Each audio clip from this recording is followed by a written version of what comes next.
बिस्मिल्लाहिर्रहमानिर्रहीम अस्सलाम वालेकुम। आज जो रेसिपी मैं आपसे शेयर कर रही हूँ बहुत ही आसान और हेल्दी रेसिपी है, जो कि आप बनाकर फ्रीज़ भी कर सकते हैं और कभी भी इंजॉय कर सकते हैं। और बहुत ही सिंपल वे में मैं ये बनाना सिखाऊंगी। और अक्सर लोग जो है वो घरों में बच्चे जो है वो सब्ज़ियाँ बिल्कुल भी खाना पसंद नहीं करते, इसलिए मैं सब्ज़ियों से भी हेल्दी रेसिपी बना रही हूँ, जो कि कुछ यूँ है यहाँ पे।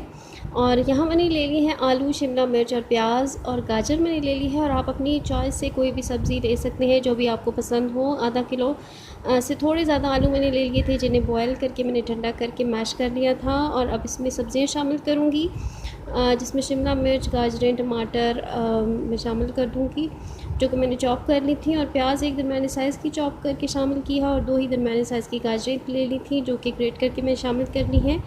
और इसके साथ ही आधा चम्मच इसमें चिकन पाउडर यहाँ पे मैंने शामिल कर दिया है।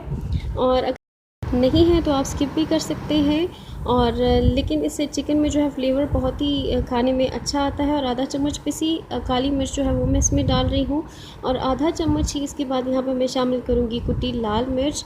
और इसके बाद मैं नमक और मिर्चें जो है यहाँ पे मैं शामिल करूँगी। और नमक मैंने तकरीबन यहाँ पे 1 चम्मच शामिल किया है।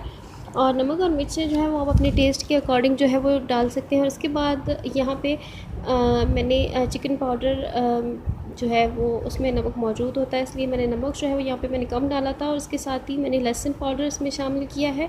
और अगर लहसुन पाउडर नहीं है तो अदरक लहसुन जो है वो बारीक बारीक चॉप करके भी आप इसमें शामिल कर सकते हैं।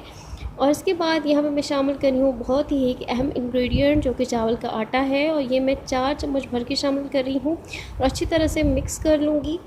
और बहुत ही इससे जो है हमारा मिक्सचर जो है वो थोड़ा थोड़ा हार्ड और क्रम्बली सा बनेगा। और इस रेसिपी के लिए आप आलू उबाल कर 3-4 घंटे के लिए फ्रिज में रख दें, ताकि ये थोड़े हार्ड रहें, तभी हमारी मिक्स वेजीज़ टिक्की जो है वो मज़े की और सही बनेगी।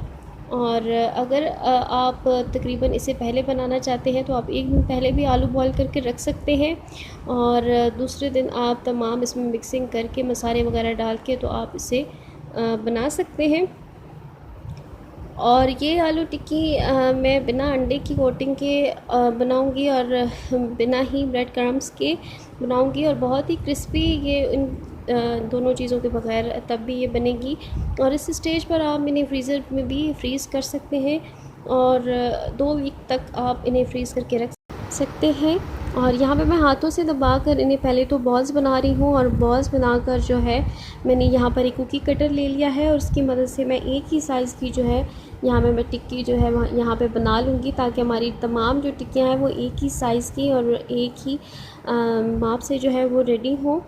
तो यहाँ पे मैं इसी तरह से यहाँ पर हमारी जो है तमाम टिक्कियाँ जो है इसी कुकी कटर की मदद से ऐसी तमाम टिक्कियाँ जो है वो तैयार कर लूँगी। और यहाँ पर मैंने साइड पर पैन में ऑयल गर्म करने के लिए रख दिया है, और जैसे ही हमारा ये ऑयल जो है थोड़ा सा गर्म होगा तो इसके साथ ही यहाँ पे मैं यहाँ पर टिक्की जो है हमारी इसमें 1 बाय 1 करके शामिल कर दूँगी।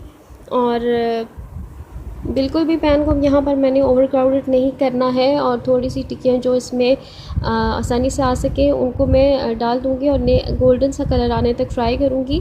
और अब एक साइड से ये गोल्डन सी हो गई है तो दूसरी साइड पे मैंने इनका जो है साइड्स चेंज करके इन्हें कुक कर लेना है। और देखिए कि दोनों साइड से ही कितना खूबसूरत सा इनका कलर जो है वो कितना बेहतरीन सा आ चुका है, और हमारी टिक्की जो है वो कितनी ही मज़े की और कितनी ही देखने में भी शानदार जो है वो बन के तैयार हो चुकी है।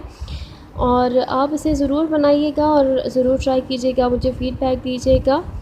ये बहुत ही मज़े की और झटपट बनती है। और रेसिपी वीडियो अच्छी लगे तो इसे लाइक करें, और चैनल को लाजमी सब्सक्राइब कीजिएगा, और वीडियो जितनी हो सके शेयर कीजिएगा। और मुझे दुआओं में याद रखिएगा। अल्लाह हाफ़िज़।